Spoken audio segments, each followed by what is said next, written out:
Lawrence, I thought one of the most interesting tidbits that any coach has said this whole preseason was when Liam Coen went on the Rich Eisen show and said that he wants Travis Hunter to eventually ramp up to playing 80% of the snaps on offense, like 80% of the Jags' total snaps on offense. And if that's going to be the case, then he's been drafted way too low. Yeah, and again, the preseason is showing you how they want to use these, especially these young guys. They want to get them in there. They're not messing around, say, oh, when you got a guy like Travis Hunter, you don't do all that coach speak. You get him in there, you get him the ball. That's exactly what the Jaguars did in his first preseason game. They got him the ball in the short area, and they're going to let him run with the ball because that's what he did at Colorado. You could get it to him on screens, you could get it to him on slants.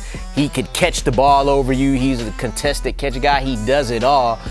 So Travis Hunter has been drafted too low, Jay, and I think this is why, Matthew, you have him on the love list. For sure. And I've talked about this a lot. You have to sometimes throw out the stats and just look at people, because football teams and NFL players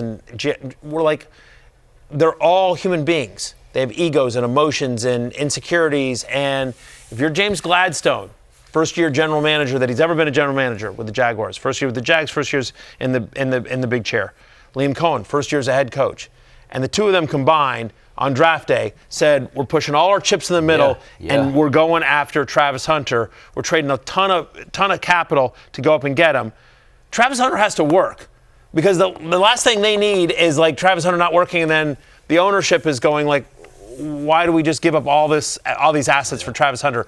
They will make sure that Travis Hunter, if nothing else works in Jacksonville this year, Travis Hunter will work. I'm curious, Jay, because you're always the master at futures bets. What's the best way to bet Travis Hunter? The other day you bet you like the Jaguars to potentially win this division. It's a weak division. Could he be offensive rookie of the year, defensive rookie of the year, both? Like, what's the best way to bet Hunter? Yeah, I actually think an MVP bet isn't crazy. I don't think he can win defensive rookie of the year. I just don't think he's going to play enough snaps. Offensive rookie of the year, though, is 10-1. And if he is actually going to play 80% of the snaps, then he should be closer to He's getting 1,000 yards. Yeah. Also, just bet the over on his receiving yards, which is in like the 750 to 800 range, which I think he's going to go over that number. I just feel like if he's good and he does legitimately play both ways, voters are going to want to reward that somehow. Yep. So maybe it's offensive rookie of the year. How do they reward, I think offensive rookie of the year, I think that's the one to look at for Travis Hunter. George Kittle, Matthew, who wins another friend of the podcast. Yeah, wins the award for most vivacious podcast guest we've ever had. He's a massive personality, George Kittle, and a massive producer in fantasy. Even though everything was falling apart for the Niners last year, it didn't fall apart for George Kittle. No player, I'm not talking about tight ends, no player had more yards per target last season than George Kittle's 11.8.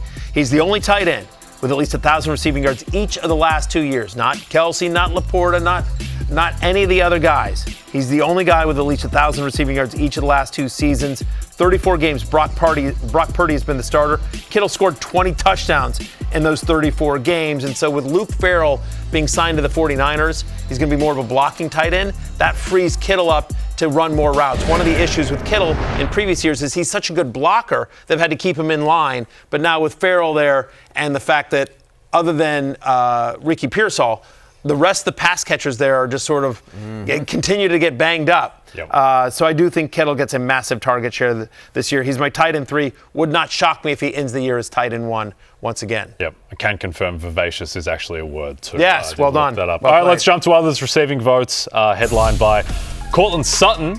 Matthew, again, another guy who continues to produce, but not nearly as sexy of a name as some of the guys being drafted in his range. Just, again, you think about sort of the theme here, right? It's again, love is about undervalued players, maybe even if they're big stars, but Kamara, James Conner. Cortland Sutton's another one of these guys that no one in your draft is going to be like, woo! But over his final 10 games last year, kind of along with the emergence of Bo Nix, he was the 10th best wide receiver in fantasy. They added Evan Ingram for the underneath stuff, but Cortland Sutton will take all the deep stuff. Speaking of deep stuff, how about George Pickens getting to Dak Prescott, who over the last 2 years, Prescott the second highest passing rating on deep passes. I think that's a great fit for Pickens and Dak. Jameson Williams, my buddy Jared Goff on the field at the preseason Hall of Fame game. When I asked him for a sleeper, he said Jameson Williams. He's just been killing it in practice. Top 3 in both yards and fantasy points per target last season. Emeka Egbuka, we've talked about him a lot, but with Jalen McMillan clearly going to be missing some time.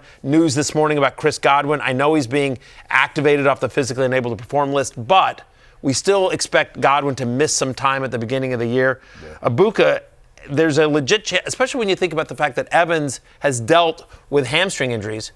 Jay, there's a chance Emeka Egbuka is the number 1 wide receiver for Baker Mayfield at some point this year. Absolutely. It could be as soon as week 1. So we heard from at around the NFL, Buccaneers Todd Bowles on wide receiver Chris Godwin coming off PUP list. He's got to get in football shape and everything else, so I wouldn't expect him to play early on. So I don't really think this changes much about how we think about these guys. I think Egbuka is still going to be a monster in particularly the first month of the seson. Yeah, I really like him a lot. But if it's the first month, how do you stop giving him the ball? I don't think you can. It's a first-round guy. No, once he proves himself, then, toothpaste is out of the tube. Jacoby Myers is another guy that doesn't get a ton of respect because it's a bad team. He's not a household name, but he played 12 games last year without Devontae Adams like he will this year, and he was wide receiver 20 in points per game.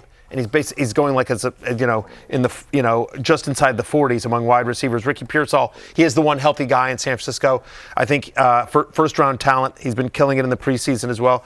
How about Matthew Golden, Lawrence? We've talked about him a lot. I know you love Jordan Love to have a bounce-back year. And Golden, not only a first-round talent, but, again, sort of the only guy you feel like you can trust in Green Bay. Yeah, and that used to be Jaden Reed, but he's dealing with the foot injury. You got these other rookies, Savion Williams. You got Romeo Doubs, who I still like. I still like Romeo Doubs. But Dontavian Wicks. None of them have established themselves. Because if it was like that, they wouldn't have drafted Matthew Golden in the first round. For sure. And then finally, Rashid Shaheed is another guy, other receiving votes. Look, when the guy's been healthy, he's been producing. He's healthy, and it's a narrow target tree on a team that's going to be bad in throwing. Hey, it's Matthew Berry from NBCSports.com and Rotorworld.com, and I want to thank you so much for watching whatever it is you just watched, or if nothing else, being too lazy to click out of the autoplay after this video started, after whatever it is you actually wanted to watch finished. But now that you're here, I'd like to take a moment here to ask you respectfully now, okay? I'm asking you respectfully to subscribe to the NFL on NBC YouTube channel.